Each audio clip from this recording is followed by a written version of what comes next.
الحمد لله وكفى والسلام على عباده الذين اصطفى أما بعد أعوذ بالله من الشيطان الرجيم بسم الله الرحمن الرحيم ففروا إلى الله وقال الله تعالى في مقام آخر والفجر وليال عشر سبحان ربك رب العزة عما يصفون وسلام على المرسلين والحمد لله رب العالمين اللهم صل على سيدنا محمد وعلى آل سيدنا محمد وبارك وسلم اللهم صل على سيدنا محمد وعلى آل سيدنا محمد وبارك وسلم اللهم صل على سيدنا محمد وعلى آل سيدنا محمد وبارك وسلم.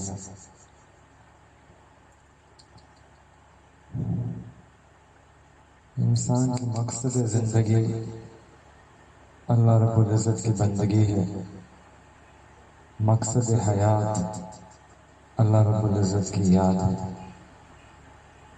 آج اس محفل کا اصل مقصد یہی ہے کہ ہم لوگ اپنے حالات کا جائزہ لیں، اس مرنے کے بعد آنے والی زندگی کی فکر کریں، اپنے اعمال کی اصلاح کریں، اور امید ہے کہ اس گفتگو سے، اس مذاکرے سے فکر لگ جاتی ہے، ایک فکر پیدا ہو جاتی ہے، پر اس فکر کی برکات انسان کو نصیب ہو جاتے ہیں۔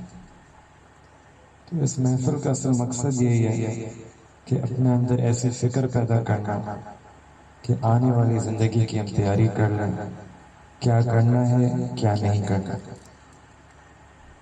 بنیادی طور پہ دو باتیں کرنی ہیں، ایک تو یہ کہ کامیاب زندگی کیا ہے، اچھی زندگی کیا ہے، اس کو حاصل کرنے کے طریقے کیا ہیں، اس کو حاصل کرنے کے اصول کیا ہیں۔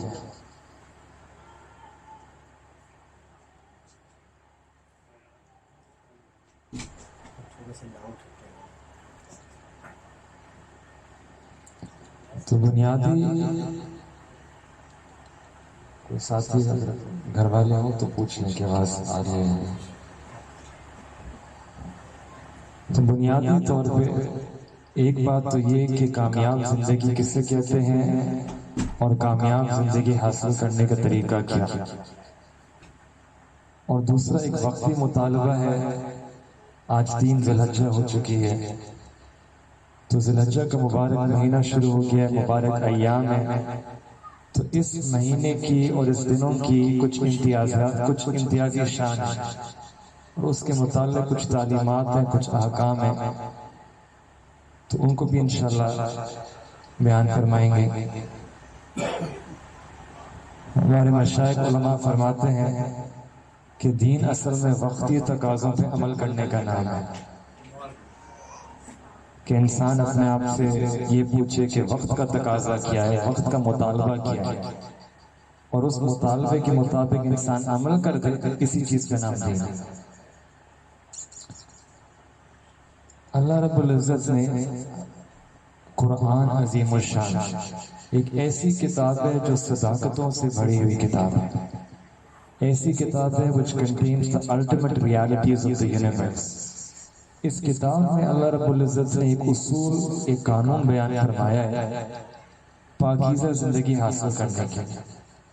اللہ تعالیٰ ارشاد فرماتے ہیں من عمل صالحا من ذکر او انثی، کہ جو شخص بھی نیک اعمال کرے، عمل صالح کرے، ذکر او انثی، مرد ہو یا عورت ہو، وَهُوَ مُؤْمِنٌ، شرط یہ ہے کہ ایمان ہو، ایمان شرط کے ساتھ کوئی بھی نیک اعمال کرے، مرد ہو یا عورت ہو، اللہ رب العزت قرآن میں فرما رہے ہیں فَلَنُحْيِيَنَّهُ حَيَاتًا طَيِّبَةً، ہم ضرور بضرور ایسے شخص کو حیات طیبہ، ایک پاکیزہ زندگی، ایک کامیاب زندگی، ایک خوشگوار زندگی عطا فرمائیں گے۔ یہ فَلَنُحْيِيَنَّهُ عربی زبان کا لفظ ہے، 3 تاکیدیں ہیں اس کے اندر۔ جو عربی جانتے ہیں، ایک لام تاکید کے نہیں آیا ہے، اور آخر میں نون آئے، نون مشدد، وہ ڈبل تاکید کے نہیں ہوتا ہے۔ 3 تاکیدوں کے ساتھ اللہ رب العزت قرآن میں وعدہ فرما رہے ہیں کہ جو شخص بھی ایمان کے ساتھ نیک اعمال کرتا ہے، پروردگار رب العزت وعدہ فرما رہے ہیں کہ ہم اس کو حیات طیبہ عطا فرمائیں گے۔ اللہ رب العزت سچی ذات ہے، وَمَنْ أَصْدَقُ مِنَ اللَّهِ قِيلًا، کون ہے جو اللہ تعالیٰ سے زیادہ سچا ہو؟ اور جب اللہ تعالیٰ کوئی وعدہ کرتے ہیں تو اللہ تعالیٰ خوب جانتے ہیں وعدے کو نبھانا۔ اور یہ وہ قرآن ہے جو ہمیں نبی علیہ السلام کی فیض ترجمان سے ملا، وہ ذات جس کے بارے میں کفار مکہ کہتے تھے صادق ہے اور امین ہے۔ تو یہ جو وعدہ ہے یہ ٹھوس بات ہے، اس میں کوئی شک نہیں، اس میں کوئی ریب نہیں، کوئی گنجائش نہیں۔ تو اس آیت میں اللہ تعالیٰ نے ایک کامیاب، خوشگوار، پاکیزہ زندگی گزارنے کا ضابطہ بتا دیا، نیک اعمال کریں۔ اور آج ہم دیکھیں ہر انسان کی کوشش یہی ہے کہ مجھے کسی طریقے سے پاکیزہ زندگی نصیب ہو جائے، ایک اچھی، خوشگوار، کامیاب، خوشیوں والی حیات طیبہ نصیب ہو جائے۔ ہر بندے کی یہی تمنا ہے، یہی آرزو ہے، تگ و دوگ ساری محنتوں کا مرکز اور محور یہی ہے، اس چیز کو حاصل کرنا۔ چاہے وہ بزنس پہ توجہ دے، یونیورسٹی پہ توجہ دے، اپنے کاروبار پہ توجہ، جاب پہ توجہ، جو محنت کر رہا ہے اس کا مقصود اصلی یہ حیات طیبہ مجھے نصیب ہو جائے۔ لیکن وہی شخص اتنی محنت کے بعد، اتنی تگ و دو کے بعد پریشانیوں میں گھرا ہوا نظر آتا ہے۔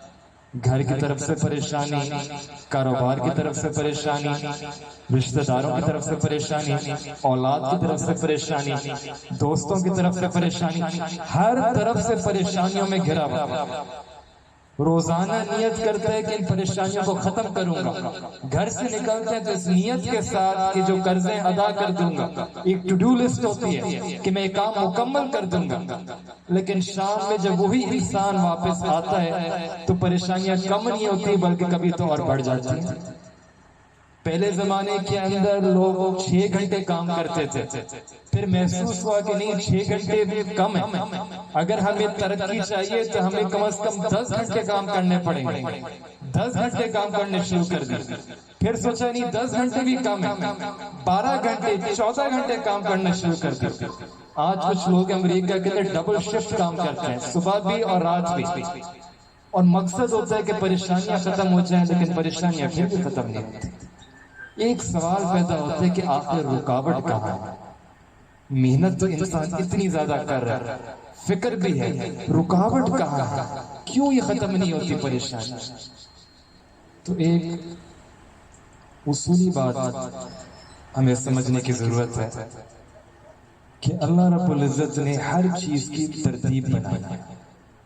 یہ جو پورا جہان دنیا میں چل رہا ہے سائنس کا، اس میں لاز ہوتے ہیں، پرنسپل ہوتے ہیں، اصول ہوتے ہیں جن کے تحت دنیا کا نظام چل رہا ہے۔ اللہ تعالیٰ کی کچھ سنت ہے جس نظام کو چلا رہا ہے۔ بالکل اسی طریقے سے انسان کی زندگی کے اندر کچھ اصول ہیں جو اپلائی ہوتے ہیں، ایک ترتیب ہے اللہ تعالیٰ کی۔ میں آپ کو آسان مثال دیتا ہوں کہ اگر کوئی انسان سوچے کہ مجھے پھل چاہیے تو ایک طریقہ بتایا گیا ہے کہ آپ بیج لیں اور بیج کو زمین میں ڈالیں، اس کو پانی دیں، تھوڑے دنوں کے بعد وہ سیڈلنگ بنے گی، پودا بنے گا، پانی دیتے رہیں، وہ بڑھتا رہے گا، درخت بن جائے گا، درخت پہ پھول آ جائیں گے، پھول کے بعد پھل بھی نصیب ہو جائیں گے۔ ابھی ایک ترتیب ہے، کوئی کہے کہ میں سیڈ تو ڈالوں گا نہیں لیکن مجھے پھول اور پھل ویسے ہی مل جائیں، تو یہ ترتیب کو الٹنے والی بات ہے، یہ ہو نہیں سکتا۔ کوئی کہے کہ مجھے تو بیٹا یا بیٹی چاہیے، اولاد چاہیے، لیکن میں نکاح نہیں کروں گا، تو یہ ہو نہیں سکتا، کیونکہ ایک ترتیب بتاتی کہ اگر اولاد چاہیے تو بھائی شادی کرو، نکاح کرو، میاں بیوی ساتھ رہیں گے، اس کے بعد اللہ تعالیٰ اولاد عطا فرمائیں گے۔ اب نکاح کے بغیر انسان کو یہ کہے کہ اولاد چاہیے تو یہ ترتیب کو بدلنے والی بات ہے۔ بالکل اسی طریقے سے اس قرآن کی آیت میں اللہ رب العزت نے ایک ترتیب بتائی۔ وہ ترتیب ہے کہ اگر انسان چاہتا ہے کہ حیات طیبہ نصیب ہو تو ایمان پلس اعمال صالح ایکولز ٹو حیات طیبہ۔ یہ قرآن ایک میتھمیٹیکل ایکویشن دے دیا کہ ایمان کے ساتھ جو نیک اعمال کرتا ہے اللہ تعالیٰ اس کی زندگی کو خوشگوار بنا دیتا ہے۔ تو یہاں نکتہ یہ ہے کہ اعمال سنوریں گے تو اللہ تعالیٰ ہمارے حالات کو سنواریں گے، اور اکثر ہم میں سے اسی چیز کے اندر ہم مسٹیک کرتے ہیں۔ ہم یہاں ایک اکثر لوگ غلطی کرتے ہیں، وہ شرط لگاتے ہیں کہ پہلے میرے حالات ٹھیک ہو جائیں پھر میں اپنے اعمال بہتر کروں گا۔ آپ کسی سے پوچھیں بھائی آپ آج مسجد میں نظر نہیں آئے، وہ کہے گا کہ بھائی تھوڑا کاروبار میں مشکل ہے، آپ ذرا دعا کرو کاروبار ٹھیک ہو جائے پھر میں مسجد میں آ جاؤں گا۔ یعنی شرط لگائی کہ پہلے میرے حالات ٹھیک ہو جائیں گے پھر میں مسجد میں آؤں گا۔ لیکن اللہ تعالیٰ نے ترتیب یہ بتائی ہے کہ پہلے اعمال ٹھیک ہوئیں گے پھر اللہ تعالیٰ حالات کو ٹھیک کریں گے۔ حدیث مبارکہ میں آتا ہے کہ جب انسان جو اعمال کرتا ہے تو فرشتے اس شخص کے وہ اعمال لے کے اللہ تعالیٰ کے حضور پیش کرتے ہیں، اور پھر ان اعمال کے مطابق اللہ تعالیٰ حالات عطا فرماتا ہے۔ تو اگر اچھے اعمال ہوتے ہیں تو پھر اچھے حالات ہوتے ہیں، پرسکون زندگی ہوتی ہے، اور اگر برے اعمال ہوتے ہیں تو پھر بے اطمینانی، بے قراری، بے سکونی، بے چینی والی زندگی ہوتی ہے۔ تو یہ جو کنٹرول ہے یہ ہمارے ہاتھ میں۔ تو تین بنیادی باتیں کرنی ہیں جو لوہے کی لکیر کی مانند ہیں، سادہ سی باتیں ہیں لیکن بنیاد کی حیثیت رکھتی ہیں۔ سب سے پہلی بات یہ کہ اگر ہم چاہتے ہیں اپنے اعمال، جو شخص اپنے اعمال کو سنوار لیتا ہے اللہ تعالیٰ اس کے حالات کو سنوار لیتا ہے۔ یہ پکی بات ہے، جس طرح ہم یقین ہے 2+2=4، بالکل اسی طریقے سے اس سے زیادہ یقین ہونا چاہیے اس بات کے اوپر۔ اس کو ذرا دل اور دماغ دونوں سے سنیں، یہ پکی بات ہے کہ جس نے اپنے اعمال کو درست کر لیا، سنوار لیا، اللہ تعالیٰ خود اس کے حالات کو سنوار دے گا۔ اور اس کی سب سے بڑی دلیل چاہیے تو قرآن میں اللہ رب العزت نے ایک سورہ یوسف کے نام سے نازل فرمائی۔ سورہ یوسف کے واقعے پر اگر ہم غور کریں، کیا عجیب واقعہ ہے۔ سیدنا یوسف علیہ السلام کی زندگی کا مطالعہ کریں، چھوٹے ہیں، لڑکپن کی عمر ہے، نہ ابھی مکمل طور پہ عقل ہے، ذہانت ہے، گھر سے ہزاروں میل دور بک جاتے ہیں، نوکر بھی نہیں، غلام کی حیثیت سے۔ نوکر کی تو پھر بھی کچھ نہ کچھ اپنی حیثیت ہوتی ہے، کچھ نہ کچھ اپنی مالیت ہوتی ہے۔ وہ غلام کی حیثیت سے بکتے ہیں اور ایک ایسی جگہ جاتے ہیں، کوئی رشتہ دار نہیں، ماں باپ نہیں، کوئی دوست نہیں، کوئی برادری والا نہیں، علم بھی مکمل نہیں ہے، طاقت بھی مکمل، لڑکپن کی عمر ہے۔ لیکن اس حالات کے اندر والدین کی طرف سے کچھ تعلیمات تھی، ان پہ انہوں نے عمل کیا۔ چنانچہ قرآن میں اللہ تعالیٰ فرماتے ہیں اس حال میں ان کی جوانی ہوئی۔ اللہ فرماتے ہیں وَلَمَّا بَلَغَ أَشُدَّهُ آتَيْنَاهُ حُکْمًا وَعِلْمًا، کہ ہم نے ان کو پھر علم اور حکمت عطا فرمایا، ایک نور عطا فرمایا، اور انہوں نے اس نور کے اوپر عمل کیا۔ نتیجہ کیا نکلا؟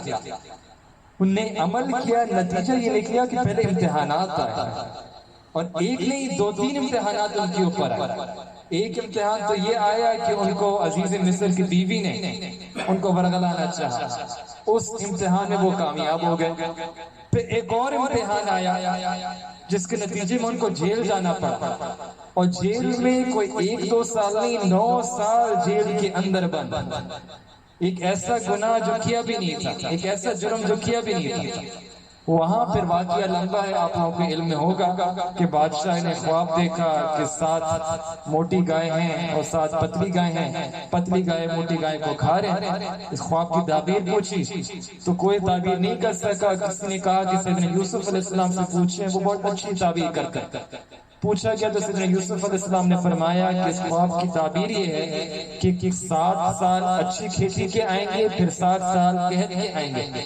آپ ایسا کریں کہ جو اچھی کھیتی کے سال ہے کچھ بچا لے گا تاکہ قحط کے زمانے کے اندر اس کو استعمال فرما لے. بادشاہ کو یہ بات پسند آئی تجویز، اور اس کے دل میں بات اتر گئی کہ مسئلہ میری بیوی کا تھا، ان کا نہیں تھا. یہ امین ہے، امانت دار ہے، انہوں نے بددیانتی نہیں کری. چنانچہ ان کو بلاتے ہیں اور کہتے ہیں کہ آج کے بعد اللہ تعالیٰ قرآن میں فرماتے ہیں اِنَّكَ الْيَوْمَ لَدَيْنَا مَكِينٌ أَمِينٌ، کہ میں جانچ لیا ہے کہ آپ نے بددیانتی نہیں کری، اس نے کری تھی. چنانچہ میں آپ کو یہاں سے نکالتا ہوں، آپ میرے ساتھ آئیں. آج کے بعد اس دن میرے ہاں آپ کا بہت بڑا مرتبہ ہے اور آپ بہت امین ہیں، دیانتدار شخص سے میری نظر کیا. اور پھر دیکھیں کیسے معاملات اور حالات پلٹتے ہیں. وہ شخص جو کل مجرم تھے، مجرم کی حیثیت سے جیل کے اندر بند تھے، غلام کی حیثیت سے بکے تھے، آج حالات ایسے بدلے کہ اللہ رب العزت نے ان کو پورے شہر، پورے ملک کے خزانوں کا والی بنا دیا. حالات بدل جاتے ہیں، انسان اعمال کو بدلے حالات بدل جاتے ہیں. اور ایسا والی بنایا کہ کوئی اپوزیشن نہیں. یہاں تو یہ ہوتا ہے نا کہ ایک کھڑا ہو تو دوسری اپوزیشن آ جاتی ہے، وہاں تو متفقہ طور کے اوپر سب کا فیصلہ تھا. نو اپوزیشن، نہ رشتہ دار ہیں، نہ والدین ہیں، نہ دوست ہیں، نہ مال ہے، نہ برادری ہے. جو ہماری پوری لسٹ ہوتی ہے کہ سہارے ڈھونڈتے ہیں، ان میں سے کوئی بھی نہیں ہے ان کے پاس، صرف نیک اعمال. اور اس کے بدلے اللہ تعالیٰ نے کے حالات کو اچھا کرتا ہے.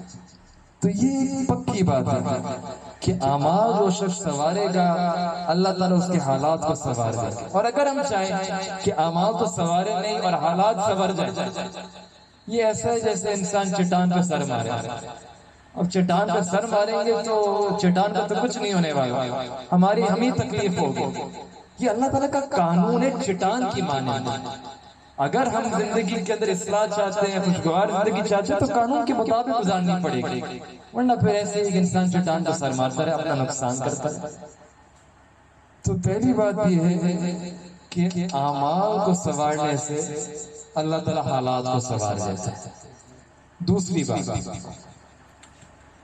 کہ جو انسان اپنی آخرت کو سنوارتا ہے اللہ رب العزت اس کی دنیا کو بھی سنوار دیتے ہیں. اور یہاں بھی ہم میں سے اکثر لوگ غلطی کرتے ہیں. ہم کہتے ہیں پہلے دنیا سنور جائے پھر میں آخرت کو سنواروں گا، مگر اللہ رب العزت کی ترتیب مختلف ہے کہ جو آخرت کو سنوارتے اللہ تعالیٰ خود اس کی دنیا کو سنوار دیتے ہیں. اچھا، آخرت کو سنوارنے کا یہ مطلب نہیں کہ انسان دنیا سے کنارہ کشی اختیار کر لے، غار میں جا کے رہنا شروع ہو جائے. یہ بھی منع فرمایا. حدیث مبارکہ میں آتی ہے لا رہبانیت فی الاسلام، ہمارے دین میں عیسائیوں کی طرح رہبانیت نہیں ہے. ہمارا جو امتحان ہے تھوڑا اور مشکل امتحان ہے کہ انہی گلی گوچوں کے ذریعے گزرنا ہے، انہی جاب، آفس، یونیورسٹی، اسکولوں کے ذریعے سے گزر کے اللہ تعالیٰ کو راضی کرنا ہے. تو امتحان ذرا مشکل ہے کہ دنیا کمانی بھی ہے لیکن دنیا کا بننا نہیں ہے.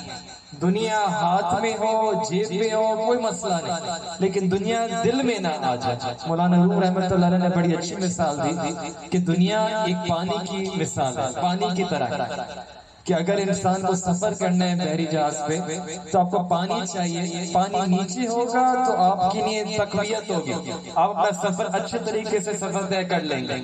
پانی اندر آ جائے کشتی کے تو کشتی ڈوب جائے گی. بالکل اسی طریقے سے دنیا اگر دل کے باہر ہو تو انسان کے دین کی تقویت ہوتی ہے، انسان دین پہ جم کے کام کر سکتا ہے، استقامت سے لگا رہ سکتا ہے. لیکن جو ہی دنیا دل کے اندر آ گئی تو پھر وہ دین کو بھی برباد کر دیتی. تو اصول یہ ہے کہ جو شخص اپنی آخرت کو سنوارتا ہے اللہ تعالیٰ دنیا کو سنوار دیتا ہے. اس کی کئی مثالیں آپ کو ملیں گی. حضرت سفیان ثوری رحمۃ اللہ علیہ اپنے وقت کے بڑے امام تھے، بڑے فقہا تھے، بڑے عالم سمجھے جاتے تھے. وہ فقیہ تھے اور ان کے بارے میں آتا ہے، کتابوں میں لکھا ہے کہ ایک شخص تھا، اس کے دل میں ان کے لیے بڑی محبت تھی کہ عالم ہے، دیندار ہے، فقیہ ہے. تو وہ کیا کرتا تھا کہ ایک سال کے اندر 365 کپڑے، نئے لباس بنواتا تھا اور ان کو ہدیہ دیتا تھا. کہ میری طرف سے آپ کو ہدیہ ہے۔ اور امام سفیان ثوری رحمۃ اللہ علیہ ہر دن نیا ایک لباس پہنتے تھے اور شام میں اس کو ہدیہ کر دیتے تھے، فقیروں کے دے دیا، صدقہ کر دیا کرتے تھے۔ تو کون آج بندہ ہوگا جو کہہ سکے میں ایک سال کے اندر ہر دن نیا لباس پہنتا ہوں؟ یعنی جو آخرت کے راستے سے محنت کرتے ہیں اللہ تعالیٰ دنیا ان کو قدموں پہ لا کے رکھ دیتے ہیں۔ یہ جو دنیا کا لفظ ہے نا، یہ عربی میں نکلا ہے دنا یدنو سے۔ یہ ادنا کا جو لفظ ہے نا اردو میں، یہ بھی دنیا اسی سے نکلا ہے۔ اور اس میں بھی ایک نقطہ ہے کہ دنیا ایک ادنی سی چیز ہے۔ انسان اگر آخرت کی فکر کرے دنیا تو اللہ تعالیٰ قدموں پہ لا کے رکھ دیتا ہے۔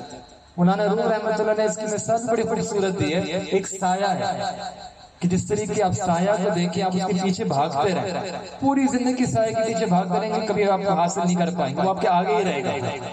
اب دنیا کے پیچھے بھاگتے رہے، وہ ہمیشہ آپ سے آگے ہی رہے گا، کبھی انسان کی حوث پوری نہیں ہوگی۔ لیکن جہاں انسان اپنی پشت کرتا ہے سایہ کو، دوسری طرف چلنا شروع ہو جاتا ہے، تو دیکھیں سایہ اس کو فالو کر رہا تھا، اس کے پیچھے پیچھے آ رہا تھا۔ انسان دنیا کی محبت سے منہ موڑ لے، دنیا اس کے قدموں پہ آ جاتی ہے۔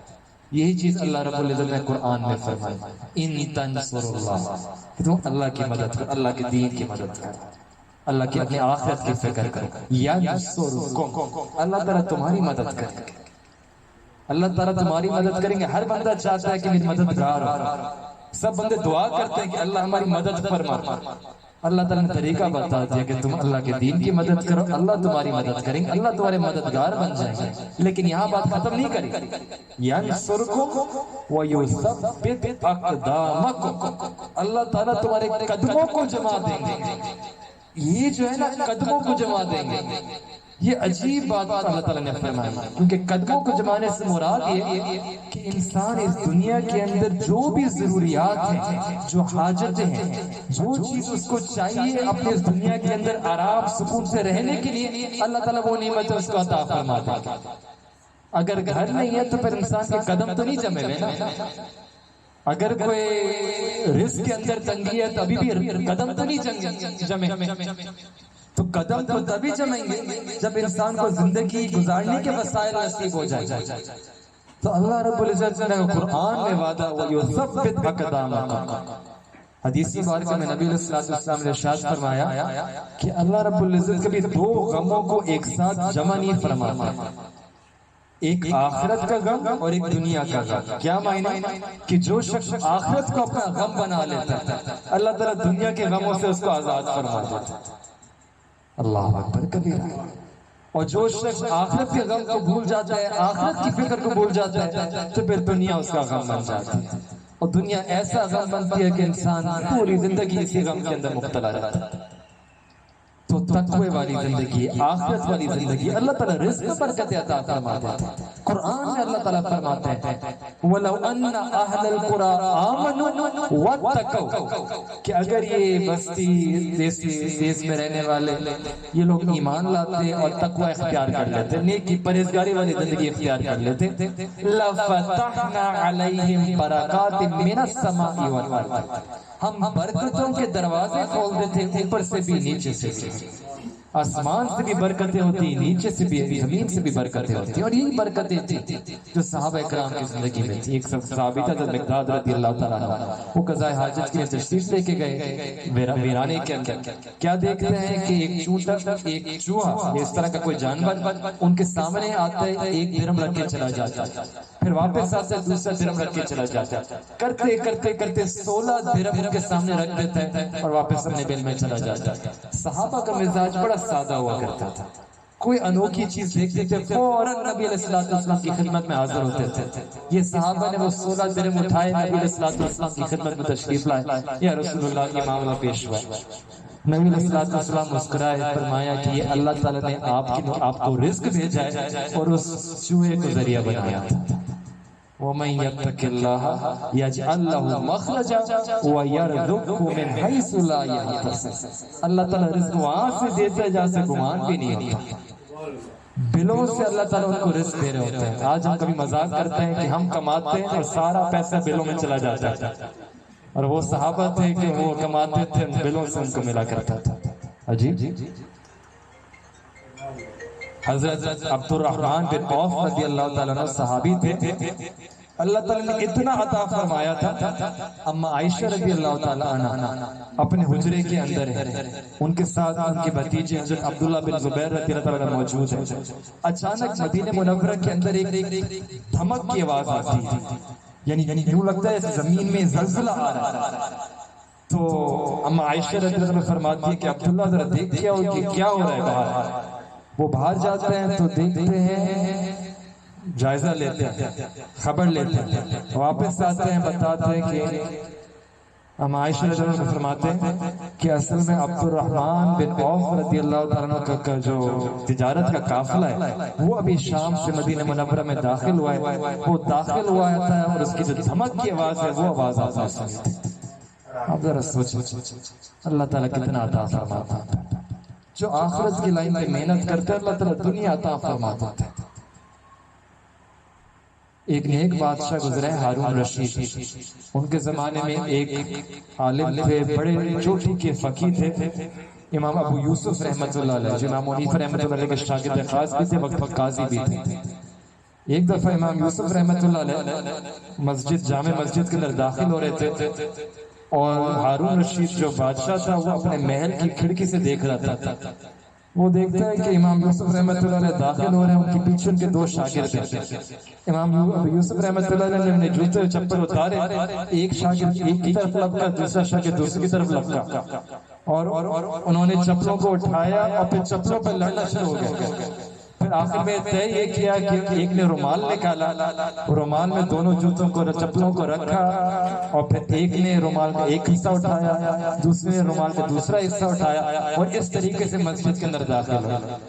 ہارون رشید نے جب یہ منظر دیکھا نا تو ٹھنڈی سانس لی۔ اس کے برابر میں اس کی بیگم تھی، وہ بھی نیک تھی، زبیدہ خاتون۔ انہوں نے پوچھا کہ کیا ہوا؟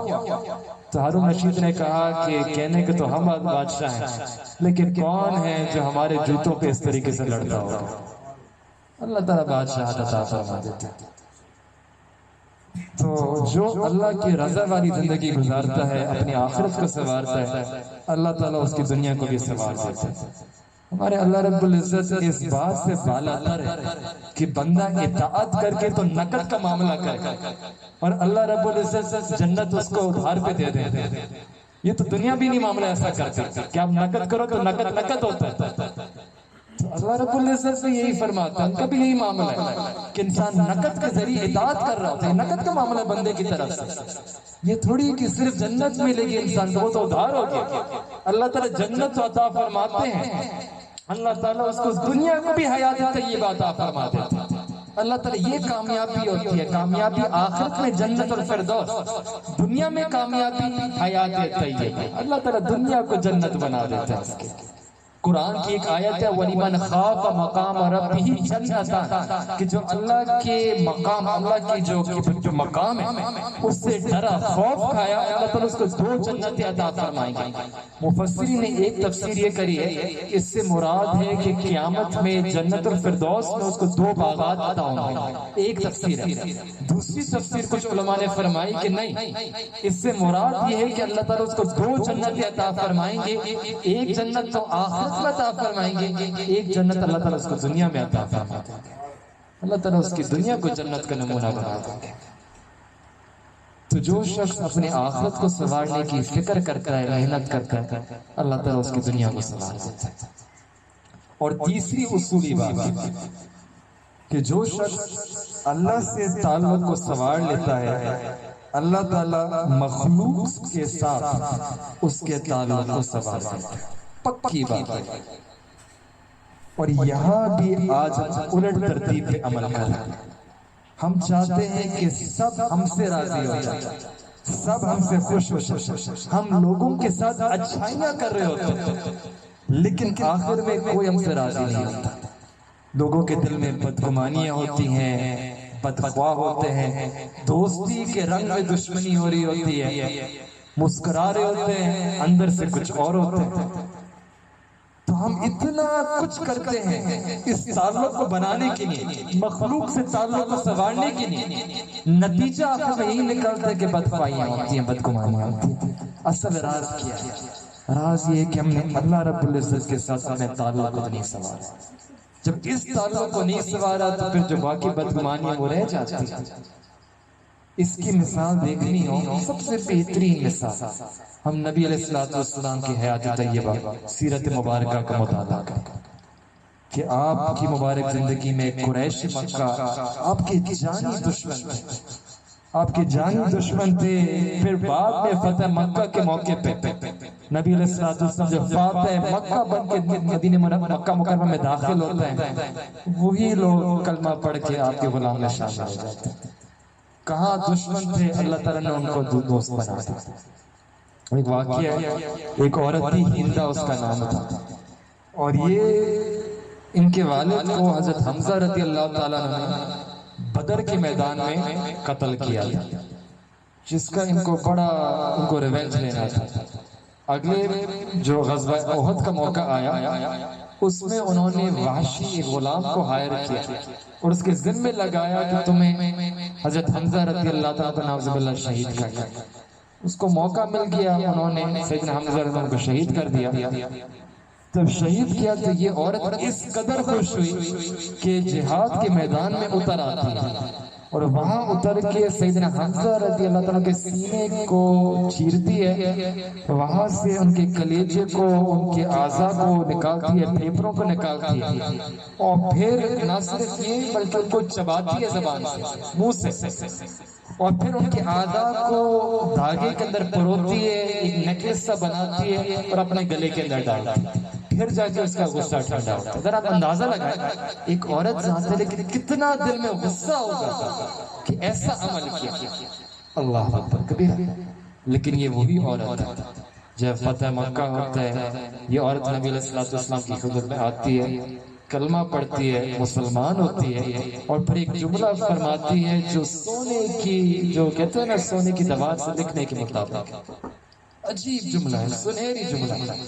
وہ فرماتے ہیں کہ اللہ کے حبیب، آج سے پہلے میں آپ کو یقین سے ایک بات بتاتی ہوں کہ سارے خیموں کے اندر مجھے آپ کے خیمے سے سب سے زیادہ نفرت تھی، لیکن آج میں ان سب کے سامنے کھلے الفاظ میں بیان کرتی ہوں کہ جتنے بھی خیمے ہیں ان میں مجھے سب سے زیادہ محبت آپ کے خیمے سے. اللہ تعالیٰ نے ایسے دلوں، سخت دلوں کو بھی اللہ تعالیٰ نے نرم کر دیا، دشمنوں کے دلوں کو بھی اللہ تعالیٰ نے اپنی محبت سے بھر دیا، نبی علیہ السلام کی محبت سے بھر دیا. سیدنا امیر معاویہ رضی اللہ تعالیٰ عنہ، انہوں نے ایک دفعہ اما عائشہ رضی اللہ تعالیٰ کو خط لکھا، اور خط میں یہ لکھا کہ آپ ام المؤمنین ہیں، آپ نبی علیہ السلام کے ساتھ اتنا وقت گزارا، آپ مجھے کچھ وصیت، کچھ نصیحت فرما دیں. تو ام المؤمنین اما عائشہ رضی اللہ تعالیٰ نے اس خط کا جواب لکھا، اور واقعی ام المؤمنین ہونے کا حق ادا کرا. وہ لکھتی ہیں کہ معاویہ، سیدنا امیر معاویہ، اگر آپ مخلوق کو راضی کرنے کے لیے اللہ تعالیٰ کو ناراض کریں گے تو اللہ تعالیٰ مخلوق کے دلوں میں آپ کی نفرت ڈال دیں گے، لوگ آپ سے نفرت کریں گے.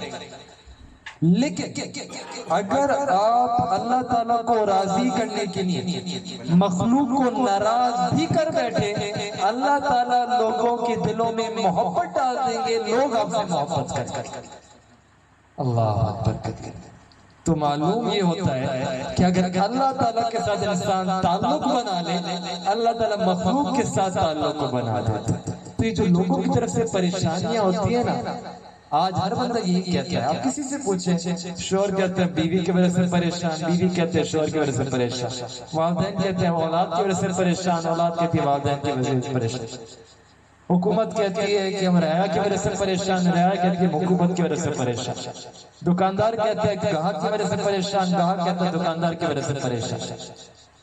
حقیقت یہ ہے کہ کسی نے کسی کو پریشان نہیں کیا.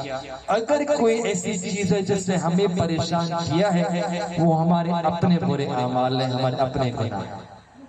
جہاں اللہ کی رحمت رکتی ہے، جہاں ہمیں محسوس ہوتا ہے ہماری زندگی کے اندر پریشانیاں، مصیبتیں، تو وہ سمجھ لیں کہ ہمارے اپنے بدعملیوں کی وجہ ہے، ہمارے اپنے بدعمال، ہمارے اپنے گناہ۔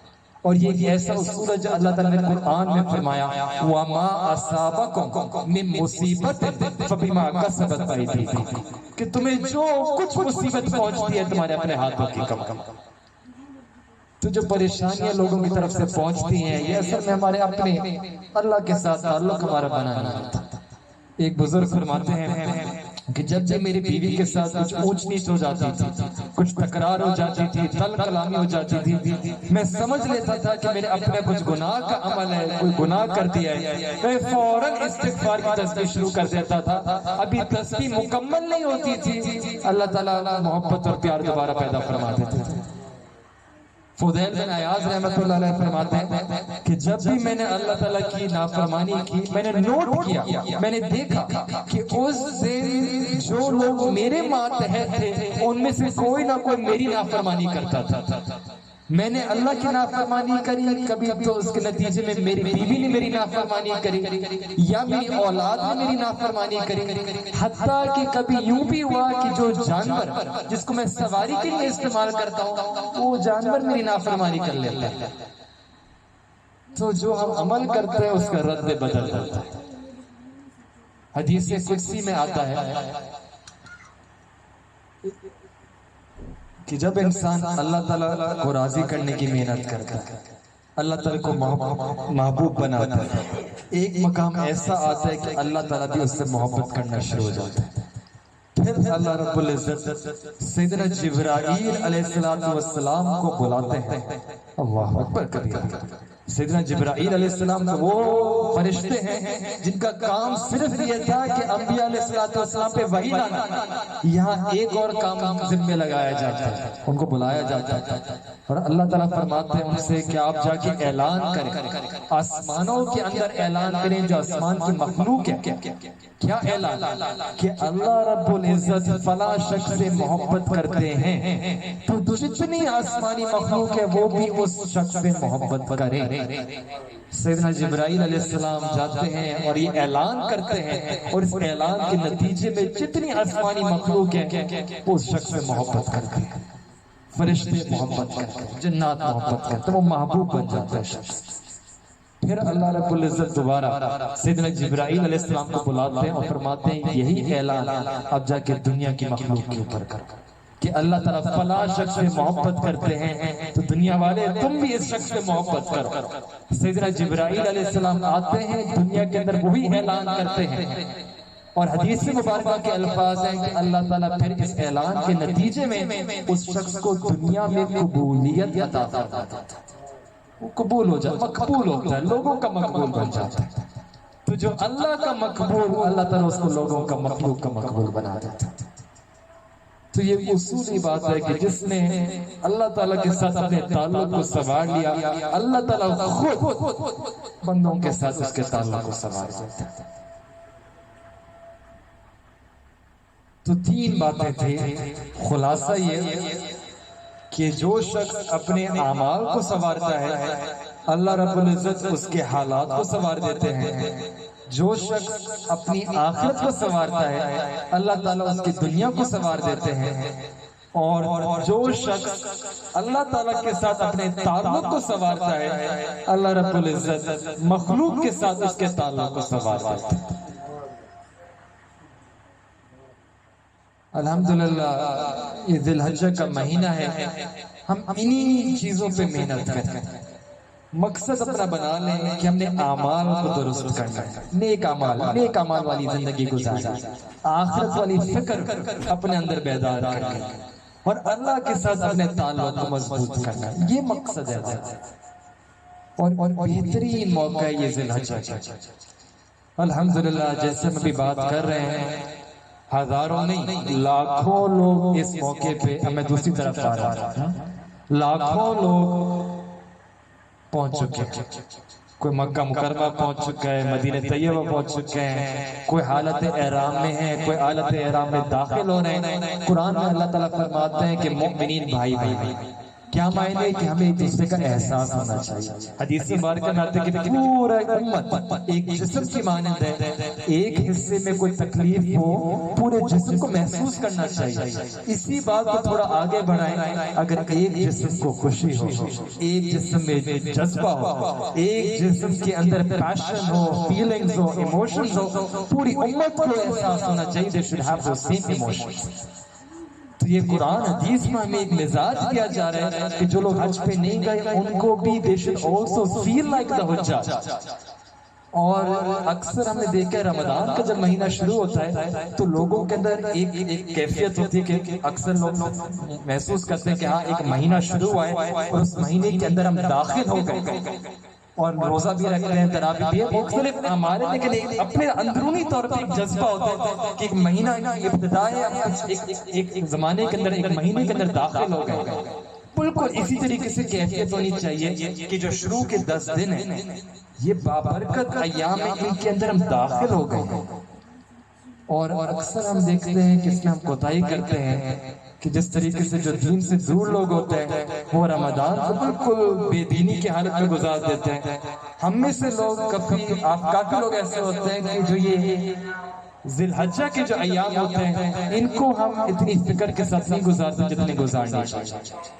اس کی اہمیت کو سمجھیں. قرآن میں اللہ رب العزت فرماتے ہیں, قسم لیتے ہیں والفجر ولیال عشر, تو ان 10 راتوں کی اللہ تعالیٰ قسم لیتے ہیں, یعنی اتنی بابرکت تو ہے کہ اللہ رب العزت نے اپنے کلام میں ان کا تذکرہ فرمایا, اور کلام میں تذکرہ فرما کے یہ شعائر اللہ میں شامل ہو گئے, یعنی اللہ تعالیٰ کی نشانیوں میں شامل ہو گئے, من شعائر اللہ.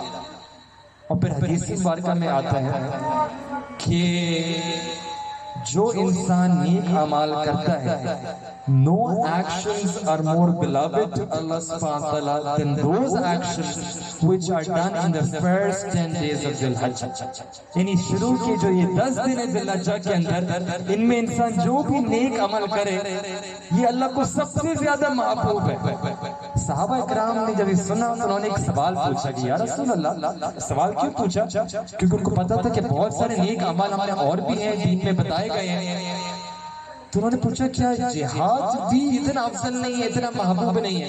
یعنی ذی الحجہ کے ایام کے علاوہ اگر ہم جہاد کریں تو وہ بھی اتنا فضیلت نہیں رکھتا. نبی علیہ الصلوۃ والسلام نے فرمایا ہاں وہ جہاد کا عمل بھی اتنا محبوب نہیں ہے, ہاں سوائے وہ جہاد کہ جس میں انسان اپنی مال کو چھوڑ کے میدان جنگ میں جائے اور واپس نہ آئے, یعنی شہید ہو جائے. یعنی صرف ایسا جہاد افضل اور محبوب ہوگا, لیکن اس کے ادنی درجے والے کوئی بھی اعمال ہو, اللہ تعالیٰ فرماتے ہیں کہ ذی الحجہ کے اندر جو اعمال کیے جائیں گے وہ زیادہ محبوب ہوں گے اللہ تعالیٰ. اللہ اکبر کبیر. اور پھر نہ صرف یہ کہ نبی علیہ الصلوۃ والسلام نے یہ ہمیں اصول بتایا کہ ذی الحجہ کے جو پہلے 10 دن ہیں یہ محبوب ہیں, ان میں اعمال جو کیے جائیں گے وہ محبوب ہوں گے, بلکہ نبی علیہ الصلوۃ والسلام نے کچھ خاص اعمال بھی بتایا کہ how can a person get those blessings, کہ ان برکات اور رحمتوں کو کس طریقے سے ہم سمیٹ سکتے ہیں.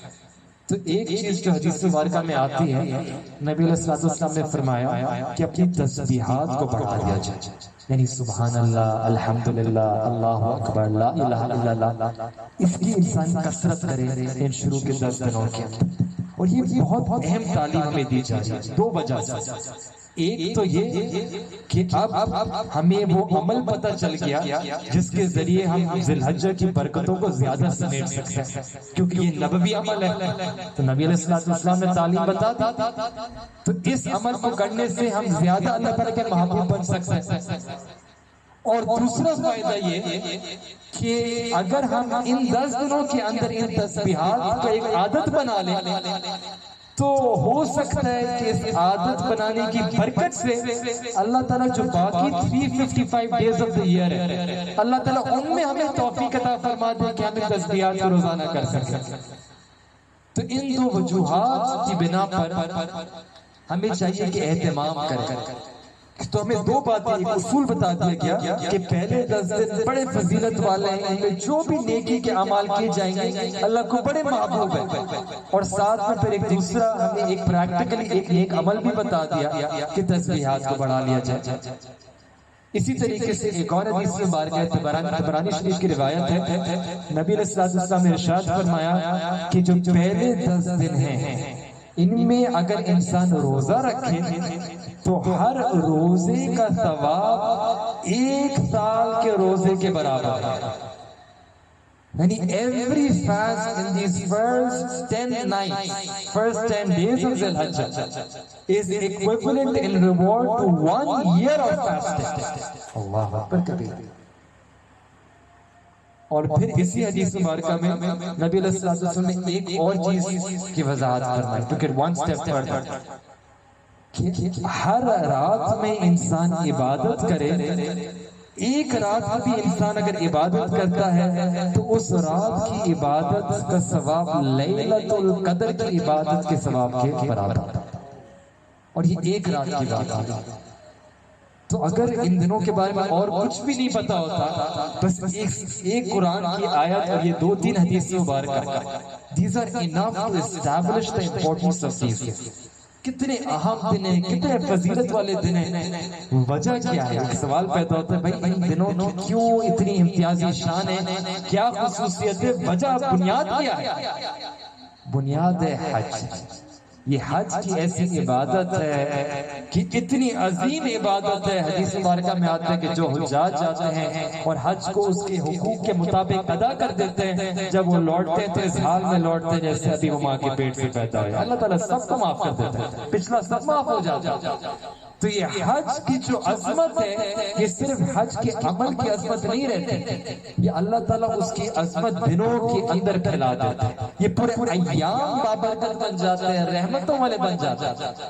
حتیٰ کہ انسان ان ایام کے اندر دنوں میں روزہ رکھے تو ایک روزہ پہ 1 سال کا ثواب، 1 سال روزوں کا ثواب، اور راتوں میں عبادت کرے، نفلی عبادت کرے، ایک رات کی عبادت پہ اللہ تعالیٰ لیلۃ القدر کی عبادت کا ثواب عطا فرماتا ہے. اور پھر ان رحمتوں کا اور برکتوں کا جو عروج ہوتا ہے، جو کلائمیکس ہوتا ہے، وہ ہوتا ہے 9th of ذی الحجہ، جس کو ہم کہتے ہیں یوم عرفات ہوتے ہیں. جو حجاج ہوتے ہیں ان کے لیے بڑا اسپیشل فضیلت کا حامل ہے، کیونکہ اس دن وہ یوم عرفہ میں جاتے ہیں اور ایک عبادت کرتے ہیں جس کو کہتے ہیں وقوف عرفہ. لیکن جو لوگ وقوف عرفہ نہیں کرتے، یعنی جو حجاج نہیں ہیں، ان کو بھی چاہیے اس دن کو they should observe this day، اس دن کو عبادت کے اندر گزارے. حدیث مبارکہ کے اندر آتا ہے کہ جس شخص نے یوم عرفہ کا روزہ رکھا، نبی علیہ السلام ارشاد فرماتے ہیں کہ مجھے امید ہے اس ایک دن روزہ رکھنے کی وجہ سے اللہ رب العزت پچھلے 1 سال کے گناہوں کو معاف فرما دیں گے اور اگلے آنے والے 1 سال کے گناہوں کو معاف فرما دیں گے. یہ عجیب، اللہ اکبر کبیر.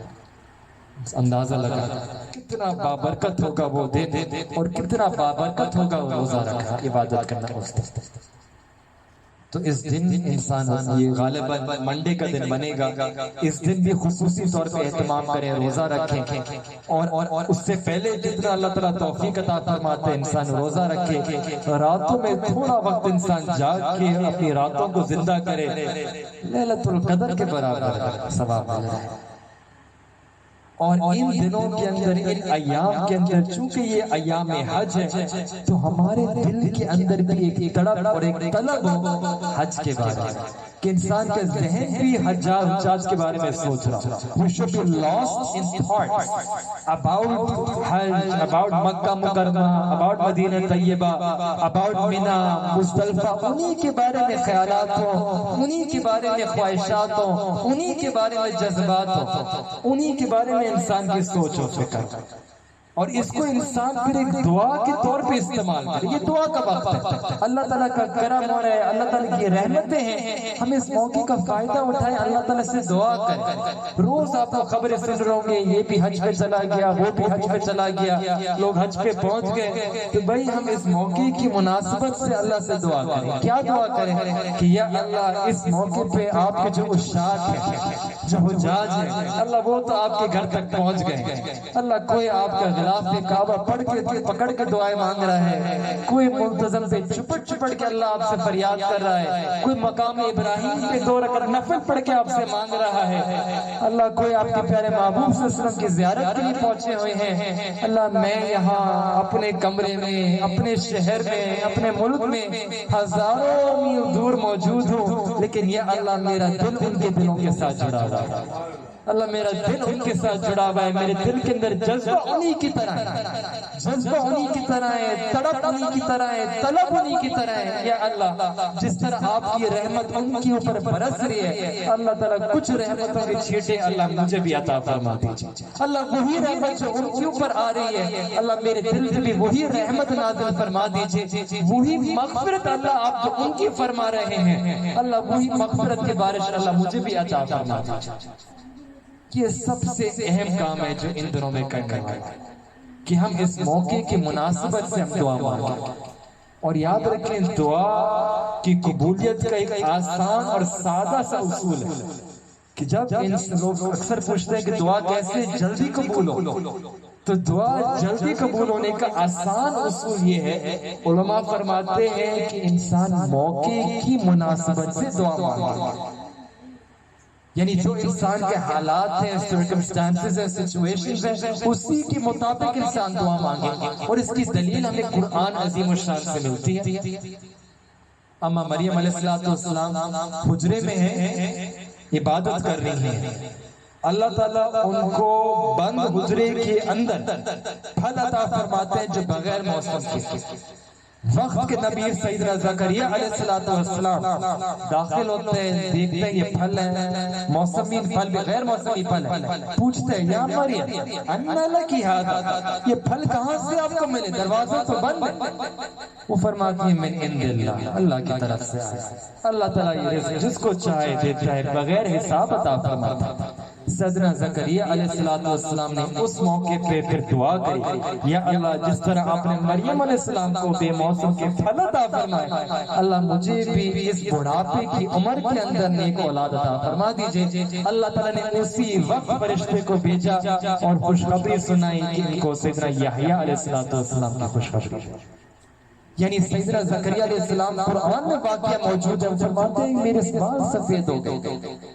یعنی اتنے عرصے تک دعائیں مانگ رہے ہوں گے، وہ پہلی مرتبہ دعا نہیں مانگی، بال سفید ہو گئے دعا مانگتے مانگتے اولاد کے لیے، لیکن ابھی تک دعا کی قبولیت کے اثار ظاہر نہیں ہوتے، موقع کی مناسبت سے دعا مانگی اور فوراً قبولیت دعا کے اثار نمودار ہو گئے۔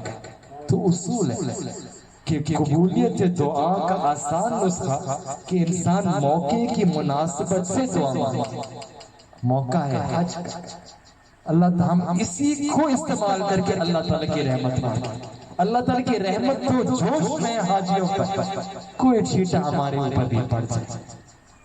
اور اگر آپ کچھ پریکٹیکلی اعمال جو کرنے والے، تو ایک تو روزہ رکھنا، دوسرا رات کو کچھ حصے میں عبادت کرنا، ایک اور ہے تسبیحات پڑھنا، ایک اور حکم ہے جو خاص ذی الحجہ کے دنوں سے متعلق ہے، وہ یہ کہ جب ذی الحجہ کا چاند نظر آ جاتا ہے، جو لوگ قربانی کرنے کی نیت ہو ان کو چاہیے کہ اپنے ناخن اور اپنے بال کو نہ کاٹیں، چونکہ نبی علیہ السلام نے حدیث مبارکہ میں فرمایا کہ جن کو قربانی کرنے کا جن کا ارادہ ہو چاہیے کہ ذی الحجہ کا چاند دیکھ کے وہ ناخن اور بالوں کو نہ کاٹیں، اور یہ حکم مستحب ہے، بعض علماء تو واجب جماعت ہے لیکن ہے مستحب، یعنی اللہ کو پسند ہے تو کرنے والی چیز ہے یہ بھی۔ اس میں حکمت کیا ہے؟ حکمت یہ ہے کہ جس طریقے سے حجاج اپنے بال اور ناخن کو نہیں کاٹتے وہ حالت احرام میں ہوتے ہیں، تو ہم بھی کچھ نہ کچھ مشابہت اختیار کریں، کچھ نہ کچھ ان کے ساتھ مناسبت اختیار کریں، ہوگا یہ کہ اس ادنا سی مناسبت اور مشابہت پر ہم اللہ تعالیٰ کی رحمتوں کو اپنی طرف متوجہ کر لیں گے۔ دیکھیں اللہ تعالیٰ نے جو حجاج ہوتے ہیں ابھی دنیا کے چاروں کونوں سے پہنچ رہے ہیں، چاروں کونوں سے مکہ مکرمہ بیت اللہ شریف کی طرف پہنچ رہے ہیں، لگتا ہے کہ سیدنا ابراہیم علیہ السلام کی جو دعا ہے قبول ہو رہی ہے کہ یا اللہ اس گھر کو ایسا گھر بنا دیجئے کہ چاروں طرف سے لوگ آئیں گے، جاؤ کدھر جاؤ۔ تو حجاج تو پہنچ رہے ہیں، لیکن کچھ ہم جیسے لوگ بھی ہیں جو یا تو وسائل کی وجہ سے یا کوئی مجبوری کی وجہ سے یا معذوری کی وجہ سے ہم وہاں نہ پہنچ سکے. تو جب چونکہ ہم وہاں نہ پہنچ سکے، اب سوال پیدا ہوتا ہے کہ کیا اللہ تعالیٰ ہمیں محروم کر دیں گے اپنی رحمت سے صرف اس بنا پر کہ ہمارے پاس مال پیسے نہیں ہیں؟ یہ ہو سکتا ہے کہ اللہ تعالیٰ کی رحمت سے بعید ہے کہ اللہ تعالیٰ اپنی رحمت سے کسی کو محروم کر دے صرف اس بنا پہ کہ اس کے پاس پیسے نہیں ہیں، مال نہیں ہے.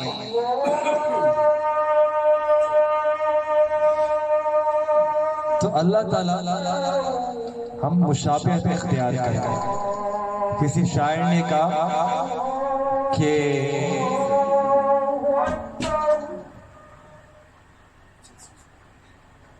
أشهد أن لا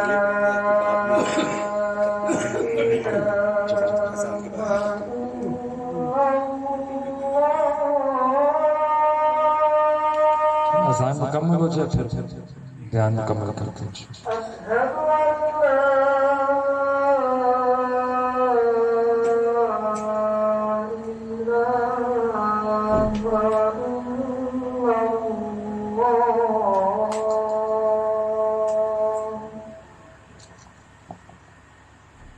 أشهد أن محمد رسول الله. أشهد أن محمد رسول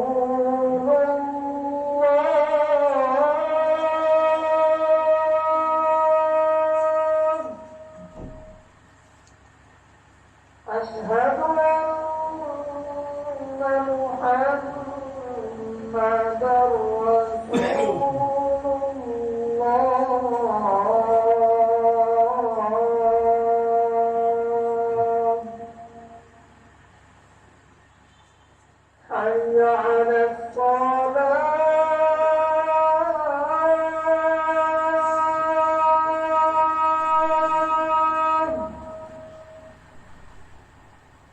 حي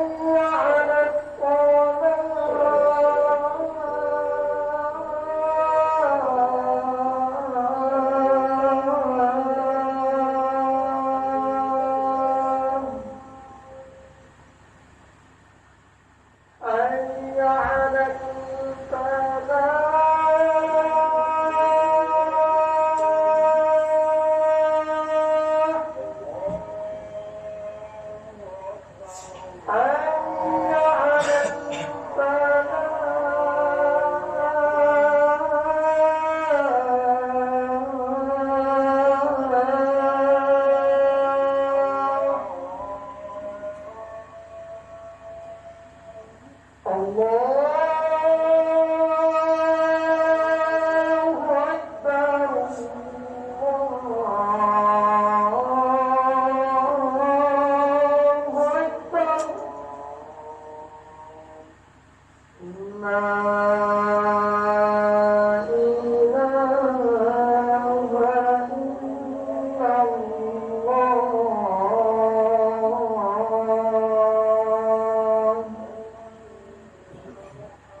والصلاة القائمة آت محمدا الوسيلة والفضيلة والدرجة الرفيعة وابعثه مقاما محمودا الذي وعدته وارزقنا شفاعة يوم القيامة إنك لا تخلف الميعاد.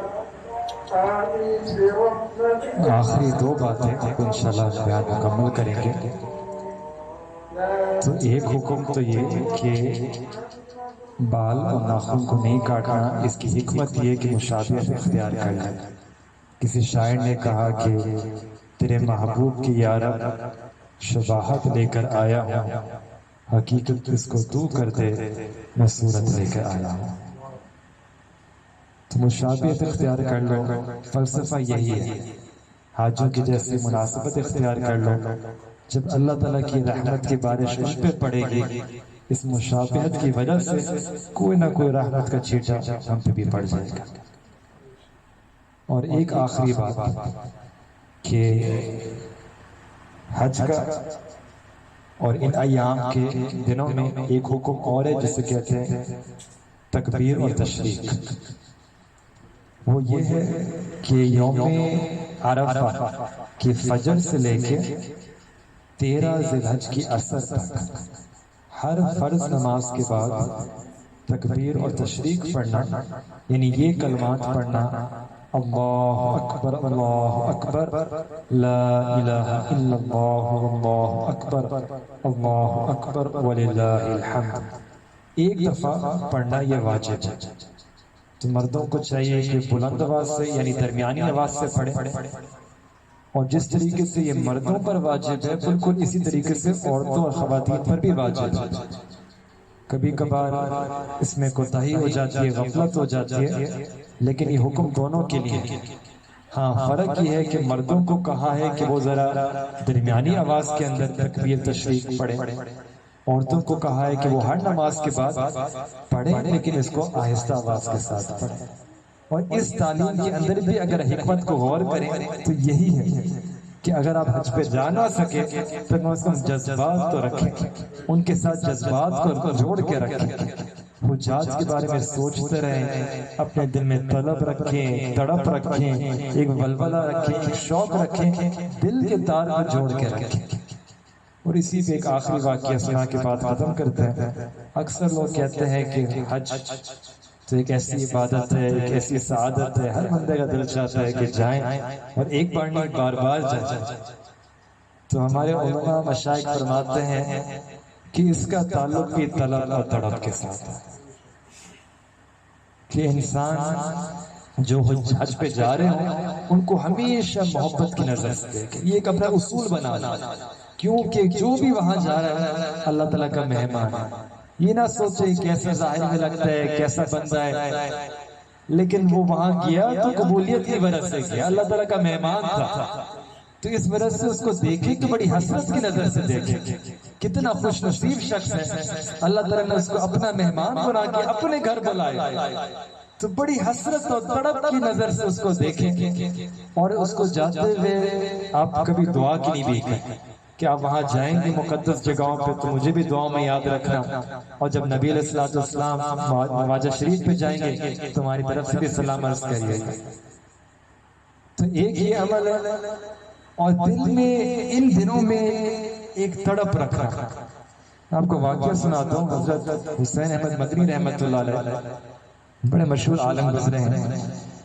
جب سفر حج کے ایام شروع ہوتے تھے تو ان کے پاس وسائل تو نہیں تھے حج پہ جانے کے، لیکن جذبہ تھا۔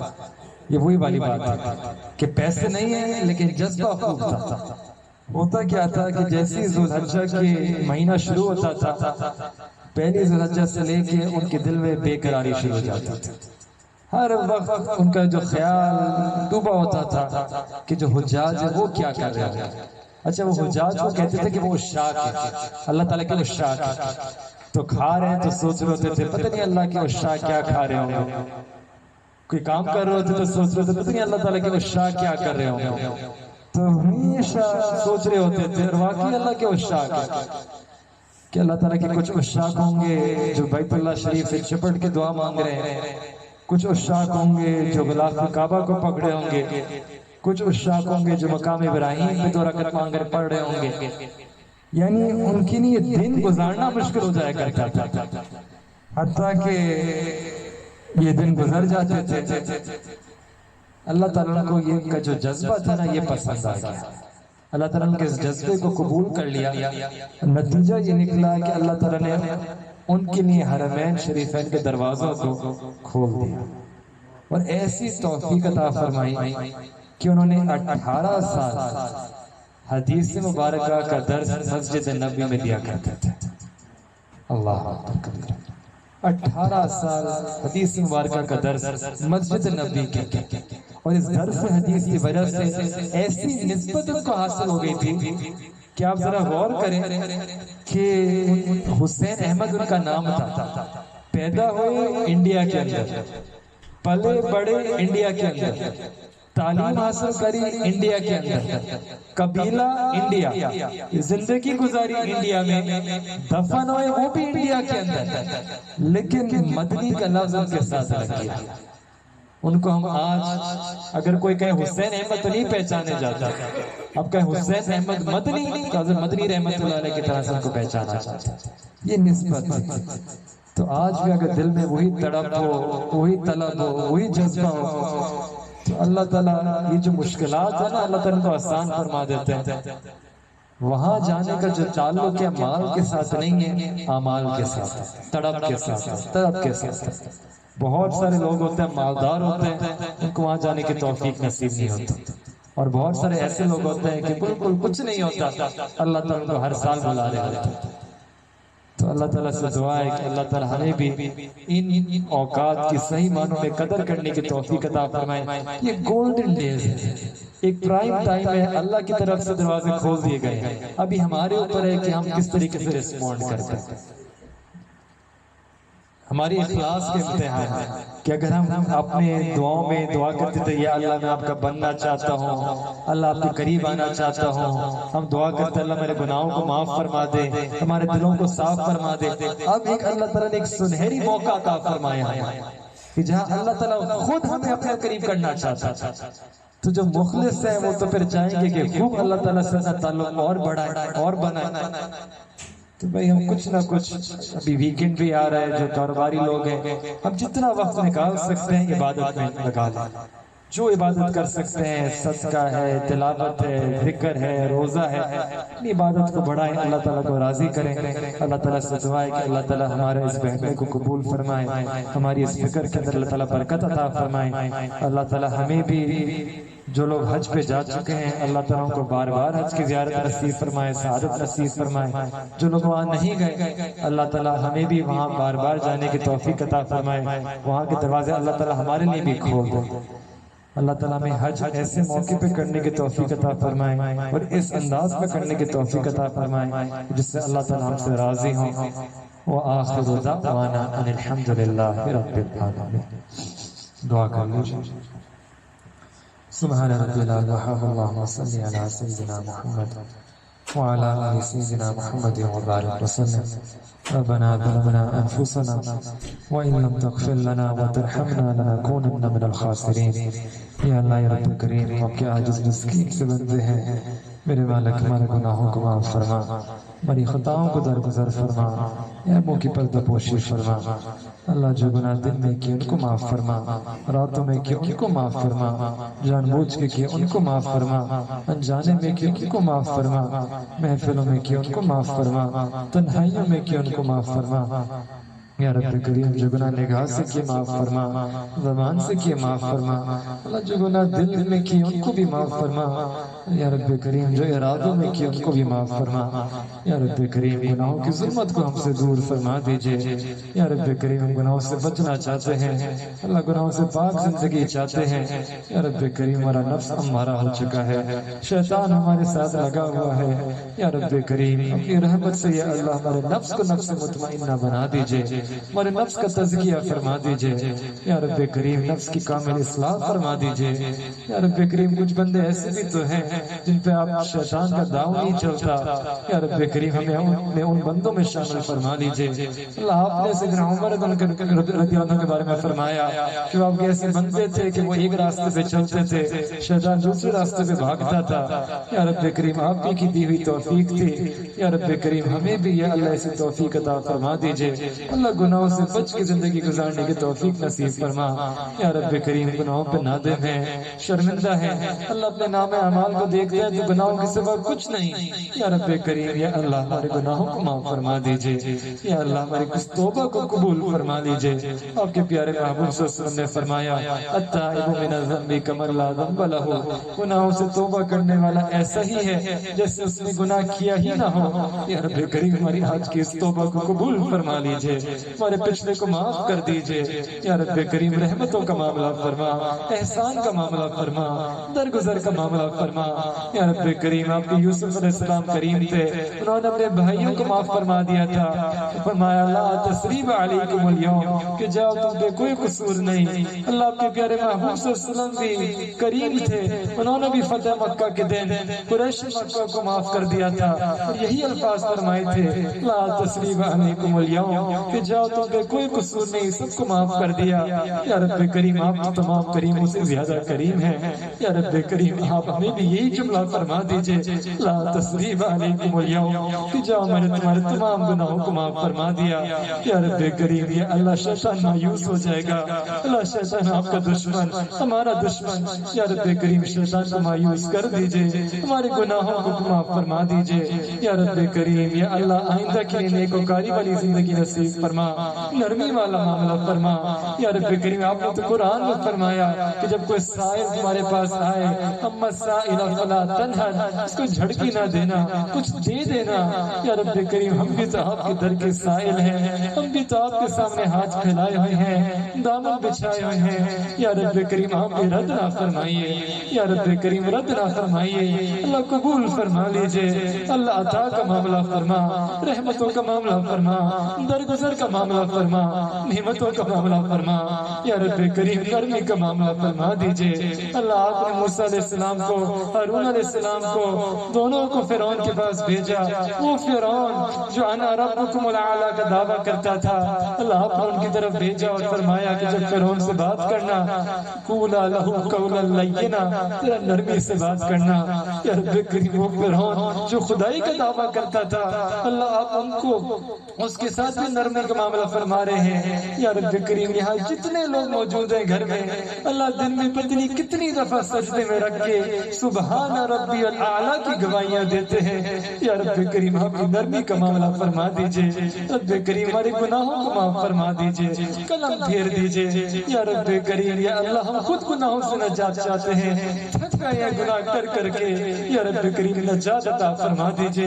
اللہ ہمارا حال ایسے ہی ہے، ایک قدم آگے بڑھاتے ہیں، کئی قدم پیچھے پھسل جاتے ہیں یا رب کریم۔ کب تک یہ سلسلہ چلتا رہے گا یا رب کریم؟ اپنی رحمت کی نظر عطا فرما دیجئے، گناہوں سے چھٹکارا عطا فرما دیجئے، اپنی محبت کی اللہ نظر عطا فرما دیجئے یا رب کریم۔ کتابوں میں تم نے واقعات پڑھے ہیں آپ کی محبت کے، اللہ جنید بغدادی تو دنیا کا پہلوان تھا، آپ کی محبت کی نظر اس پہ پڑی، آپ نے اس کو اپنے ولیوں کا پہلوان بنا دیا یا رب کریم۔ اللہ فضیل بن عیاض ڈاکوں کا سردار تھا، آپ کی رحمت کی نظر اس پہ پڑی، آپ نے اس کو اللہ اپنے اولیاء کا سردار بنا دیا یا رب کریم۔ آپ کی نظر اللہ بشر حافی پہ پڑی، وہ تو شراب خانے میں جمع تھے، شراب پی رہے تھے، آپ کی رحمت کی نظر ان پہ پڑی، اللہ آپ نے ان کو اپنی محبت کی شراب عطا فرما دی یا رب کریم۔ ہم شراب خانے میں تو نہیں جمع یا رب کریم، ہم تو آپ کو راضی کرنا چاہتے ہیں یا رب کریم۔ یا اللہ ایک محبت کی نظر ہم پہ بھی ڈال دیجئے، ایک رحمت کی نظر، اللہ وہی رحمت والی نظر ہم پہ بھی ڈال دیجئے یا رب کریم۔ وہ عمر اللہ وہ تو ہدایت کے طالب بھی نہیں تھے، اللہ ننگی تلوار لے کے نکلے تھے، اللہ آپ کی رحمت کی نظر ان پہ پڑی، اللہ آپ ان کو امیر المومنین بنا دیا، خلیفۃ الرسول بنا دیا یا رب کریم۔ رحمتوں کا معاملہ فرما دیجئے اللہ، ایک ایسی رحمت کی نظر، محبت والی نظر، قبولیت والی نظر اللہ اس پورے مجمع پہ ڈال دیجئے یا رب کریم۔ ایک بار اس مجمع کو اپنی محبت کے ساتھ دیکھ لیجئے، قبولیت کی نگاہ کے ساتھ دیکھ لیجئے یا رب کریم۔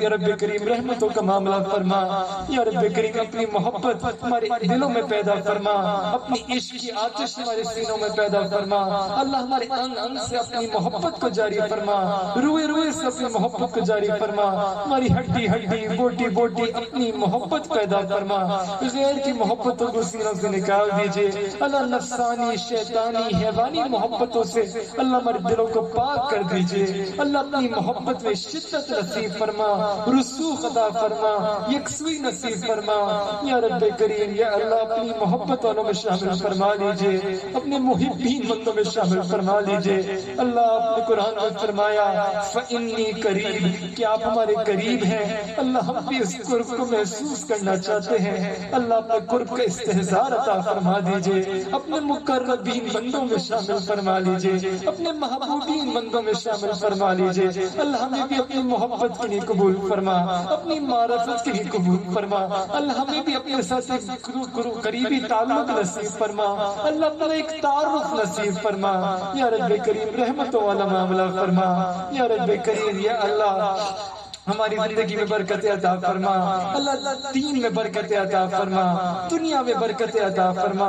یا اللہ قدم قدم پہ برکت شامل حال فرما، ہمارے رزق میں برکتیں، عمر میں برکتیں، صحت میں برکتیں، فیصلوں میں برکت عطا فرما۔ یا رب کریم قدم قدم پہ برکت شامل حال فرما۔ اللہ کبھی بھی بے سہارا نہ فرما، اپنے در سے دور نہ فرما۔